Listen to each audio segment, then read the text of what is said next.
New entrepreneurs often put together a simple online store and a small handful of social media channels and then just call it a day. But if you're relying on just one sales channel to grow your business, you're actually leaving a lot of money on the table. Instead, the key is to diversify. To grow your audience and boost your sales, you'll need to invest time and energy to build out sales channels that complement your online store. The good news is that most of these channels are super simple to manage and can help you drive traffic to your products without much additional effort. That said, not all sales channels are created equal, especially when it comes to your unique business. In this video, we'll be talking about what a sales channel is and why it's important to have more than one set up to grow your online sales. Then we'll look at 11 sales channel options that could be a great match for your business. I'm also going to be sharing some of the pros and cons of each channel to make sure that you're choosing options that are the right fit for you. By the end of this video, you're going to understand how to diversify the way you sell online so that you can grow your business in a profitable and sustainable way. Let's get into it. Having several sales channels in your business is what's known in the industry as a multi-channel sales strategy, which is really just a fancy way of saying that you don't have all your eggs in one basket. So instead of selling only through a brick and mortar shop or only through an e-commerce store, your products are being sold in other places as well. And there are several types of these online marketplaces where you can sell your products to people who otherwise might not find you. Using a multi-channel strategy has a lot of advantages. First of all, these platforms are usually really easy to set up because their goal is to streamline the entire shopping experience for both buyers and sellers. So you won't need any fancy skills or technical know-how to get started on most of these sites. Not only that, but sales channels usually come with an existing customer base, which is awesome because it lets you connect to people who would not otherwise have found you. And you'll always get access to the channel's built-in marketing tools and search, which you can leverage to increase your reach based on your keywords and your positioning. Lastly, by selling on different platforms, you're also giving your existing customers multiple ways to interact with your company, which can reinforce their brand loyalty to you and sometimes even create more convenience for your buyers.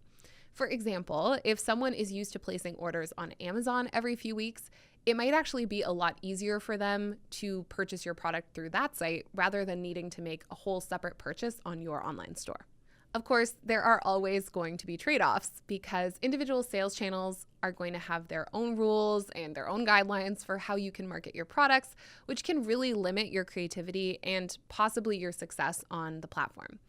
In certain marketplaces, you could face restrictions, like with the number of product photos or what you can put in your listing descriptions, things that you wouldn't encounter on your own online store. When you sell on an external platform, it's also going to be more difficult to create a branded experience for your customers because your store's logo and fonts and colors are all replaced by those of the marketplace you're using, which can actually make it harder to stand out and be noticed. And it goes without saying that almost all sales channels are going to charge fees, whether that's to list your product initially or as a commission for every successful sale you make. In most cases, this is just the price you pay for access to the site's customers because they know and trust the platform and its products. But even with these restrictions and downsides, featuring your products on these kinds of websites is a really good additional strategy for most online businesses. Notice that I said additional. That's because I think all product-based businesses should at least start with their own online store in order to maintain total creative control over your brand, your policies, and your marketing. With this approach, you're going to get the best of both worlds because you'll have your own branded store plus access to a broader audience through carefully selected sales channels. So while I never recommend relying exclusively on external online marketplaces, they can be a really great addition to your overall e-commerce strategy. Now, with that in mind, let's talk a bit about how to choose an online sales channel based on your unique business model. While I can't tell you exactly which one will be right for you, I can tell you what you should be thinking about as you make your decision. And if you haven't already written up a business plan for your store, now is a great time to do so. To choose a sales channel, you're going to need to have a solid understanding of your audience and your systems and your goals. So if you don't have a business plan yet, be sure to watch our video about writing one using the link below. Choosing the right sales channel goes beyond the pros and cons of every platform in and of itself. It's much more important to make sure that the channel you choose is aligned with your business as a whole. So here are some factors to consider. Business model. Make sure that your sales channel is compatible with your business model and your manufacturing. For example, if your business relies primarily on dropshipping, you need to make sure that your chosen sales channel can connect to the system you're using to dropship your products. The same is true if you manufacture your products yourself. New sales channels can bring increased demand and require a lot more inventory management. So you need to think carefully about whether the option you choose is a good fit for your manufacturing process and your delivery systems. Do some research into how you'll get paid out by your chosen sales channel. Are you going to need to set up a new payment processing service, or can you just be paid into your existing bank account? Also, think about how sales work on this platform. On eBay, for example, sellers can't set a fixed price and won't be paid until the auction closes. Whereas on other platforms, you're going to need to pay a commission fee for every sale. So in both cases, it's important to consider your profit margins and your cash flow to make sure that your business can handle this kind of payment structure. Based on what you already know about your ideal customer, what sales channel do you think they might already use and love? For example, if you sell beautiful, custom jewelry, your products are probably a perfect fit for a platform like Etsy, which is full of people looking for unique and handmade items. And since you'll want to leverage the audience of your chosen sales channel, it's really important to make sure that the platform's customers are a good fit for the products you're selling. And the same is actually true for your existing customers. Can you partner with a site that creates more ease and convenience for the people who already buy from you? If so, that channel could be a great addition, such as in the Amazon example that I gave earlier. Not every sales channel is a good fit for every brand. For example, if you sell luxury products, you may not want to use a marketplace that specializes in used or discount items. And similarly, if you sell quirky or unique gifts, you probably want to avoid sales channels that rely on mass-produced products. Make sure that the platform you choose is a match for the products you sell, both in terms of merchandise and positioning. Okay, so now that we've covered some of the major factors to consider when you're choosing a sales channel, let's take a look at the options that you have when it comes to selling your products online. Number 1, general marketplace.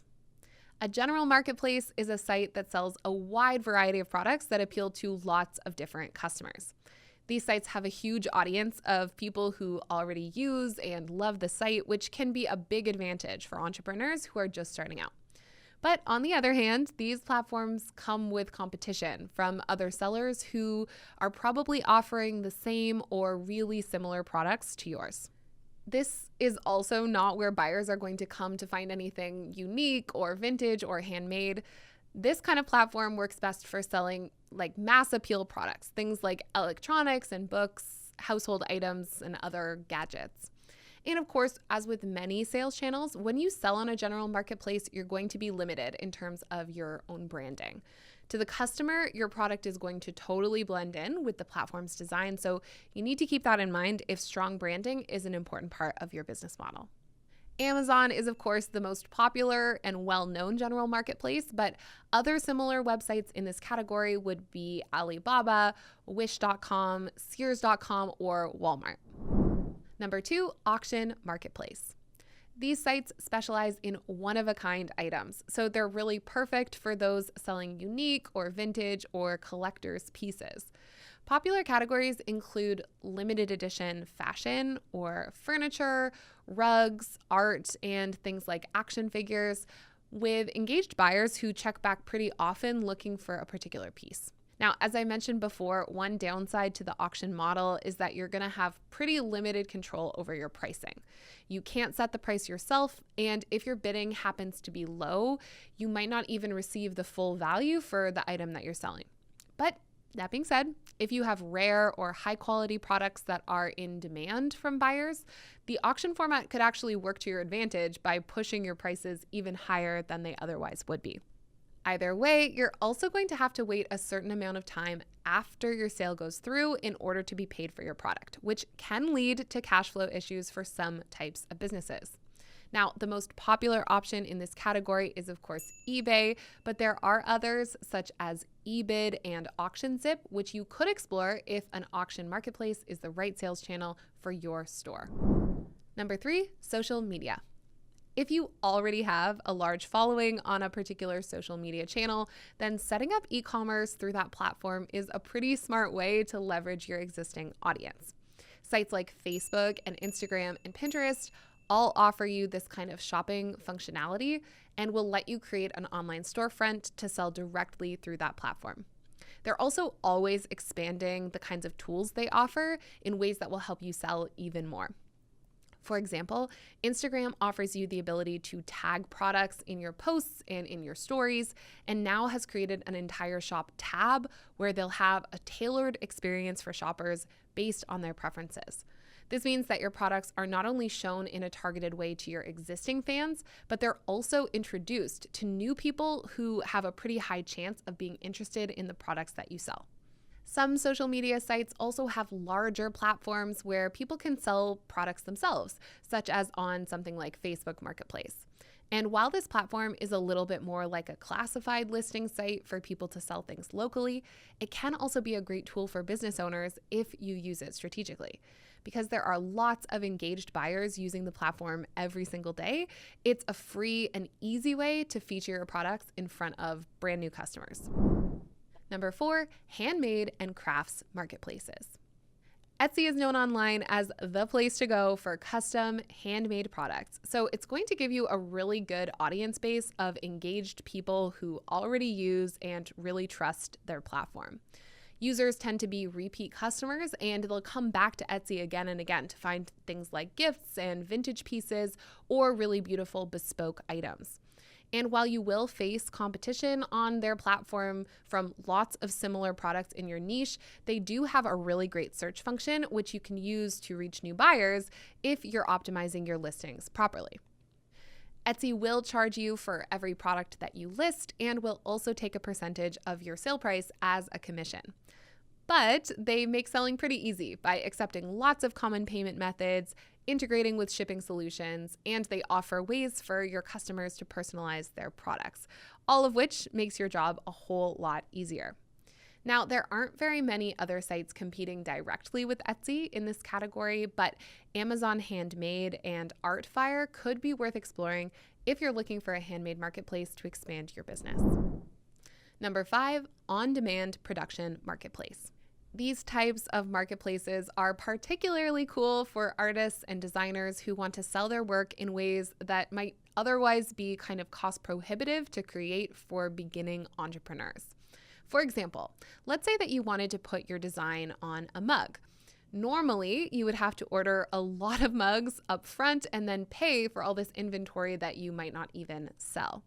But selling your work through an on-demand platform means that you could print any number of designs on a mug or a t-shirt or anything else based on your individual sales, so you don't have to incur any upfront costs. The platform handles all your payments, all your production, and of course your order fulfillment, and all of this happens on your behalf, which means you can sell your designs on a really wide variety of products, everything from mugs to t-shirts to stickers, but you never have to worry about your inventory or storing your inventory. In fact, you may not even have to pay to set up your account in the first place because most of these sites will just pay you for royalties on every successful sale that you make. Usually it's free to set up your store and upload all your designs, and then you'll get a commission on any sales that you make through the site. Now, this commission will probably be lower than the profit that you could earn by creating these products all by yourself, but it's also a lot less work. And as we've mentioned, it will allow you to hugely expand the number of products types that you can offer without any additional overhead. Some really great options in this category are Zazzle, Society6, Redbubble, and Cafe Press, as well as sites like Lulu and Blurb for creating books or magazines. Number 6, unique items marketplace. Platforms in this category are usually lesser known than a marketplace like Amazon or eBay, but they're pretty great for shoppers looking for quirky options that they're not going to find anywhere else. Some of the most popular categories on marketplaces like this include interesting home goods or unique fashion and specific movie or TV memorabilia. But the sky is the limit in terms of the unique products that you could sell on these kinds of platforms. Usually, these sites are free to set up, but will take a percentage of your sale price as a commission instead of something like a product listing fee. That way, it's fairly low risk because you only have to pay if you make a successful sale. So if you're interested in selling on a marketplace designed to feature specifically unique items, you're going to want to check out Store Envy or Bonanza, whose slogan is everything but the ordinary. Number 7, niche curated marketplace. Unlike most of the other options on this list, a niche curated marketplace is a bit of a trickier sales channel to set up because they're not just open to everyone. These sites are curated, so they're a lot pickier about who can sell on their platform, and you'll usually have to submit an application to even be considered. You might also have to pay a joining fee to sell on the platform, or you'll just be charged commissions for any of your successful sales. But despite the slightly more complicated setup process, the advantage of these sites is that they've already built a lot of trust with their ideal customers. Because these platforms are curated to a pretty high standard, they're usually going to attract repeat customers who are looking for a variety of thoughtful and interesting things in one convenient place. So as a seller, you're going to reap the rewards of this established brand and then get some really great marketing and additional sales as a result. A few options in this category are Uncommon Goods for cool gifts, ASOS Marketplace for fashion boutiques, and Not on the High Street for sellers in the UK. Number 8, subscription box service. Speaking of niches, this next category of online marketplace is only going to be relevant for people who sell subscription boxes. But if that's you, then joining a marketplace that showcases a variety of interesting subscription boxes is a really cool way to expand your reach and grow your subscribers. You're going to be listed on the site alongside many other boxes in your category, so it's really important to distinguish yourself through the quality of your products, your photos, and your descriptions so that you can stand out and be featured on the site's curated lists and in their search results. The best option in this category is Cratejoy, which lets you list your subscription box in their marketplace for free to reach an audience with over 4 million views per month, which is really good. You are going to pay a high transaction fee per sale in addition to your payment processor fees. But if you're just starting out and you need to reach engaged shoppers who are looking for a subscription box, this is a really great exchange for the value you're getting in terms of brand exposure. Number 9, classified listings website. Now, even though classified listings websites are, yes, primarily designed for people to sell used things that they no longer want, they can actually be used as a sales channel for savvy entrepreneurs trying to find new customers, just as long as your products are the right fit for this kind of platform. Selling on a classified site like Craigslist or Kijiji is free because you don't have to pay any fees or commissions to use the platform. And the really good news is that lots of people turn to sites like these to find good deals on things like furniture or electronics. So if you sell in some of their more popular categories, it's actually really easy to get your products in front of a lot of new people. That said, selling on this kind of site does have its downsides. Firstly, since these platforms are primarily for pre-owned items, buyers are usually expecting to pay lower prices than what you might typically charge. Also, you're going to be responsible for all of your payment processing, all of your shipping, because these sites are only listings. They don't handle any other logistics for you. And lastly, of course, selling on these kinds of platforms can be risky because there are very few policies in place to protect either buyers or sellers from getting scammed. You're going to need to be careful and set up your own systems to make sure that selling is a stress-free experience for you on these kinds of platforms. Another really great option to get your products in front of new customers is to take advantage of comparison shopping search engines, such as Google Shopping. This feature lets customers search by keyword across lots of different online stores all at the same time, and this helps them find the exact product that they're looking for. These tools are obviously incredibly useful for buyers because they can easily compare products and discover new brands all in one handy spot. But they're also really great for sellers hoping to be discovered for the first time. One obvious downside to these marketplaces is that your products are going to be directly competing with other options that are very similar or in some cases actually kind of identical to yours. And customers are often looking for the best price rather than the best product when they do this kind of side-by-side comparison. So keep that in mind, especially if you're selling luxury products or if your brand depends on really specific positioning and branding to drive your sales. That being said, it's now free for sellers in many countries to list their products on Google Shopping, so there's actually pretty little risk to trying it out for yourself. If you're not sure how to get started, check out our blog post all about getting your products listed for free on the Google Shopping tab by integrating the Google channel with your Shopify store. Number 11, daily deals sites. Last but not least, another option for diversifying your sales channels is to share your products or services on a deals site such as Groupon.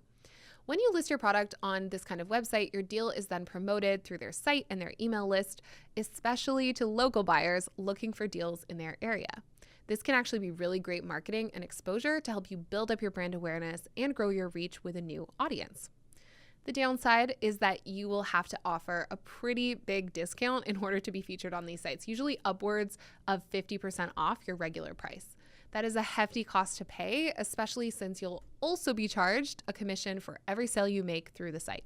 So before you commit to joining a deals site, you need to make sure that your profit margins are going to be wide enough to account for all of these fees. And it's also a good idea to think through whether your products are even a good fit for these kinds of sites. The best options are going to be things that encourage repeat shopping once a customer has already bought in. So for example, things like massages or beauty products or vitamin supplements are good picks because people need to buy them repeatedly. Now, here's the thing. Even though it's a great idea to diversify, remember, you don't have to be everywhere all at once.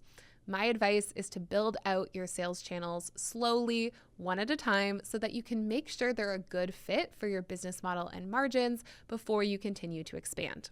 You need to choose your channels carefully based on the factors that are most important to you, whether that's your brand positioning, your profits, or the potential reach you could have through any given platform. Then track your results. If you're going to be paying fees to other platforms in exchange for reaching their customers, it needs to be worth it to your bottom line.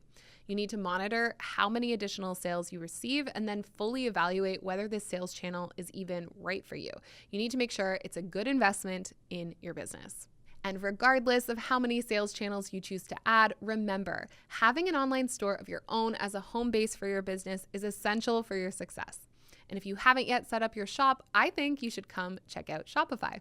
We think that Shopify is the best option for entrepreneurs at all stages of growth, and we offer all the e-commerce and point of sale features that you'll need to start, run, or grow your business. Plus, our platform integrates with lots of awesome sales channels, like the ones I've mentioned today, to help you boost your sales even further. And we offer a 14-day free trial so that you can experience Shopify for yourself and be sure that it's the right choice for your business before you commit. Click the link in our description box below to activate your free trial and get started on building your online store with Shopify today. Okay, everyone, so let's take a look at some of the comments. This one comes from a previous video from my colleague, Michelle. It was a video called How to Start a Business with Almost No Money, and Diaries from the Heart said, love the videos. What's your take on podcasts and book publishing? Now, because this video was about how to start a business with very little money, I'm going to answer it from that perspective, which is to say that I don't really consider podcasts and book publishing to be really good income generating strategies, especially if you're just starting out as an entrepreneur. You really need a large audience to be able to monetize those kinds of channels because they're long-term marketing strategies rather than money-making machines. So if you're starting out and you aren't really sure where to put your time and energy, I would really focus on creating products and services that are right for your ideal customer and wait on some of those longer-term marketing machines like a podcast for the long term. Now, if you can create a business model that's going to run and work for you and generate income and you have time left over to devote to marketing, then yes, you can use podcasting or creating a book as one of those marketing streams. Just don't depend on it to make you money. Okay, thanks again for the great question. If you have a question, be sure to let us know down below and we'll try to get to it in an upcoming episode. Not all sales channels are right for all businesses, but chances are there is at least one option on this list that will help your business find new customers and scale over time. Which of the sales channels that we listed today sounds like the right fit for your business? Let me know in the comments below. I would love to hear more about your business and your plan to expand it. And if you're still new to e-commerce and want a full rundown on how to build your first online store, be sure to check out our playlist on how to build a Shopify store by clicking the link below. Until then, I want to thank you so much for watching. I'm Stephanie Pellet, and I'll see you next time.